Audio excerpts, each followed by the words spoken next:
అంటే irrigation projects కానీ ఎందుకు ఆగిపోయినాయి, ఎందుకు ఇండస్ట్రీస్ వెళ్ళిపోయినాయి, ఎందుకు లూలు ఇక్కడ కాకుండా హైదరాబాద్ వెళ్ళింది, మేము ఇక్కడ నుంచి అమర్ రాజా బ్యాటరీని ఎలా తరిగిపోవటం, ఇలాంటి ఏ రోజు ఒక్కటి కూడా రెస్పాన్సిబిలిటీ తీసుకొని మాట్లాడింది లేదు. ఏ రోజు ఎవరికి బాధ్యతకు ఆన్సర్ చేసింది లేదు.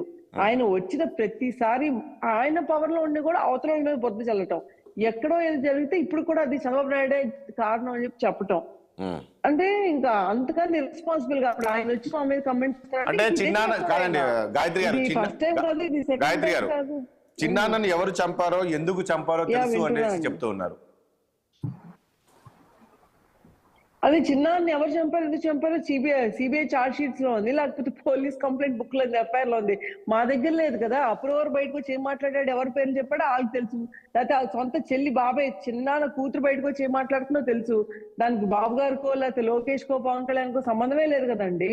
మీకు ఏదైనా చాత్ర అయితే మరి ఆ రోజు నిజంగా భయం లేకపోతే సిబిఐ వాళ్ళు వచ్చినప్పుడు వెళ్ళి ఆఫీస్ లో హాస్పిటల్ లో దాంకొని సిబిఐ వాళ్ళు ఎందుకు అక్కడ ఆపేశారు, ఎందుకు రానివ్వలేదు మాట్లాడటానికి ఆ ఇష్యూ గురించి? అంత దమ్ముంటే ముందుకెళ్ళి ఫేస్ చేయొచ్చు కదా. నేను రైట్, సిగ్నల్ ప్రాబ్లం ఉన్నట్లుంది. కిరణ్ గారు గుడ్ మార్నింగ్ సార్. మార్నింగ్ అండి. ఏంటి సారీ కట్ అయింది, మాట్లాడు. అంటే బ్రేక్ అయింది, అది నేను కంటిన్యూ చేయొచ్చా? మాట్లాడండి, కంటిన్యూ చేయండి. యా సారీ బ్రేక్ అయింది మధ్యలో, టెక్నికల్ ఇష్యూ. అదే ఇప్పుడు ఒకళ్ళు చెప్పింది కాదు, నేను మాటికి నా దగ్గర స్టేజ్ ఉంది, జనాలు వస్తున్నారు, ఏదో బలవంతంగా నేను పిలుచుకున్న జనాలు వస్తున్నారు కదా అని చెప్పి నా నోటికి వచ్చిన మాట అంటే జనాలు పిచ్చోళ్ళు ఏంటండి. ఇప్పుడు డ్రగ్స్ గురించి మాట్లాడుతున్నారు. ఈ రోజు నేను చెప్తున్నాను కదా, అప్పుడు మేమెవ్వరం వద్దు, వైజాగ్ లో అక్కడ నివసిస్తున్న పాడేరు ఆ చుట్టుపక్కల నివసిస్తున్న అరకు నివసిస్తున్న వాళ్ళని వెళ్ళి మీరు జర్నలిస్ట్ కాబట్టి మైక్ ముందు పెట్టి, ఏమ్మా ఇక్కడ కొన్ని ఏరియాస్ లో కనీసం ఒక ప్రైవేట్ సెక్యూరిటీ ఒక ఫోర్ట్ లా కట్టుకొని అడ్డంగా నించొని, మనం కనుక ఇట్లా చూస్తూ ఉంటాం క్రైమ్ వెబ్ సిరీస్ లో అట్లా చూస్తూ ఉంటాం, ఎవరిని అడుగు కూడా పెట్టనివాడు, పెట్టే కాళ్ళు ఎరగిపోతాయి అక్కడ. అంటే ఇంత అడ్డంగా జరగట్లేదా అని చెప్పి ఎవరినైనా అడగండి. ఎన్ని ట్రాన్స్పోర్ట్ వెహికల్స్ పాపం అన్యం పుణ్యాలకు కూడా ఈ సీల్ అయినాయి అందరికీ తెలుసు. చూస్తే అందులో డ్రగ్స్. అంటే ఇప్పుడు 4 ఏళ్ల నుంచి ఎవరున్నారండి గవర్నమెంట్ లో? పోలీసు ఎవరి చేతిలో ఉంది ఈ రోజు? సిస్టమ్ ఎవరి చేతిలో ఉంది? పోలీసులు ఈ రోజు కూడా నువ్వు ఏం చెప్తే అది తూచా తప్పకుండా పాటిస్తున్నప్పుడు మరి డ్రగ్స్ ఎందుకు అరికట్టలేకపోయారు? ఇంత విచ్చలవిడతావా? ఎక్కడ చూసినా సరే ఆ ఇండియాలో ఎక్కడ చాలా పెద్ద డ్రగ్ బస్ట్ జరిగినా సరే that comes from Andhra. It is like source ఎక్కడంటే ఆంధ్ర. అని ఏంటి డ్రగ్ క్యాపిటల్ గా మారాం మేము, అదేగా మాట్లాడుతున్నాం. మేము ఏమైనా కొత్తగా మాట్లాడుతున్నావా? మాటికి నేను అయి చేశాను, వాళ్ళ మేనిఫెస్టో తీసుకెళ్ళి మేము మేనిఫెస్టో తీసుకెళ్ళి ఎక్కడ పెట్టుకుంటామో, మా మేనిఫెస్టో నిజమో కాదు ఇప్పుడు జనాలకు తెలిసిపోయింది కదా. నువ్వు నవరత్నాలు అని చెప్పి అబద్ధాలు చెప్పినంత మాత్రాన జనాల ఇంటికి ఎన్ని డబ్బులు వస్తున్నాయి, ఎవరికి ఎన్ని వస్తున్నాయి అని చెప్పి అందరికీ తెలుసు. చిన్న ఎగ్జాంపుల్ చెప్తానండి. ఇప్పుడు మా ఇంట్లో ఒక పనమ్మ ఉంది, 2 పిల్లలు ఉన్నారు. ఒక పాపకి అమ్మఒడి వస్తుంది, నేను ఒప్పుకుంటా. అమ్మఒడి కూడా కరెక్ట్ గా రాలా. ప్రామిస్ చేశాక ఒక 4 సార్లు ప్రామిస్ చేస్తే 3 సార్లు వచ్చినట్టుంది, ఒకసారి రాలా. సరే పక్కన పెడితే వాళ్ళ హస్బెండ్ ఒక మామూలుగా ఐరన్ వ్యాపారి దగ్గర ఒక చిన్న ఉద్యోగి. ఈ రోజు అతనికి ఉద్యోగం లేదు. ఎందుకు ఉద్యోగం లేదంటే ఎవరు లేడు ఇక్కడ.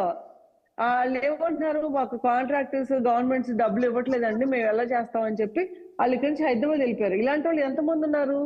అంటే ఇప్పుడు టాపీ మేస్త్రి అయినా కానీ, శాండ్ కి సంబంధించి కానీ, కన్స్ట్రక్షన్ కానీ, రియల్ ఎస్టేట్ కానీ. గాయత్రి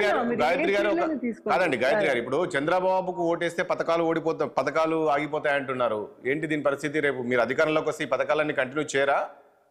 ఇప్పుడు తీసుకొచ్చిన అంటే ఇప్పుడు ఆయన చెప్పే ప్రతి అబద్ధం ఇంకో అబద్ధం మేము మళ్ళీ చెప్తున్నాం.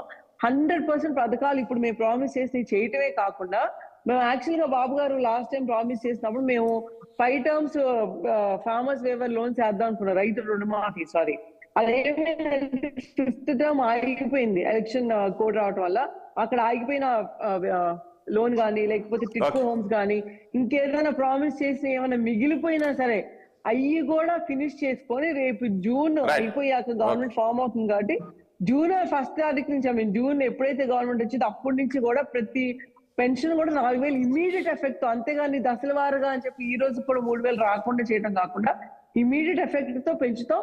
జనాలు కూడా నమ్ముతున్నారు, నమ్మి ముందుగా చోటేస్తారు. ఓకే అండి. విల్సన్ గారు ఏం చెప్తారు? నిన్నటి సభకు సంబంధించి, నిన్నటి కామెంట్స్ సంబంధించి ముఖ్యంగా 3-4 కామెంట్స్ తీసుకున్నారు. ఒకటి బాబాయ్ గురించి, డ్రగ్స్ గురించి, ఆ మేనిఫెస్టో గురించి. మొత్తానికి ఒక కూటమిగా మీరు అందరు వచ్చారు, నా ఒంటరిగా నేను ఒక్కనే ఉన్నాను, దాని తర్వాత మీరు ఉన్నారు. వీళ్ళందరూ ఒకటే అయ్యారు అనే విధంగా కామెంట్ చేశారు. ఇందులో సానుభూతి వస్తుంది కదా జగన్మోహన్ రెడ్డి పైన ప్రజల్లో, అయ్యో అవును కదా పాపం ఒక్కడే ఉన్నారు, వీళ్ళందరూ కూడా దాడి చేసే ప్రయత్నం చేస్తున్నారు, వీళ్ళందరూ వచ్చేసి ఇవ్వండి. గుడ్ మార్నింగ్ రాజేష్ గారు, మీకు ప్యానల్ ఉన్న మిత్రులందరికీ కూడా నమస్కారం. ఒంటరిగా చేసి ఏమైనా కొడుతున్నారండి భౌతికంగా? అంటే ఎందుకు ఒంటరి అయిపోయారో కూడా జనాలకు కూడా తెలుసు కదా. ఎవరన్నా ఆయనతో ఒక పార్టీ అలయన్స్ పోవడానికి సిద్ధంగా ఉందా? ఇంక్లూడింగ్ కమ్యూనిస్టులు కూడా లేదు, బీజేపీ లేదు, టీడీపీ లేదు, జనసేన లేదు. ఎవరు ఆయనతో వస్తారు? ఎవరైనా సరే ఎప్పుడైనా సరే ప్రజా ప్రయోజనం కోసం పనిచేసే వాళ్ళు అంటే కొంత జనరల్ గా అలయన్స్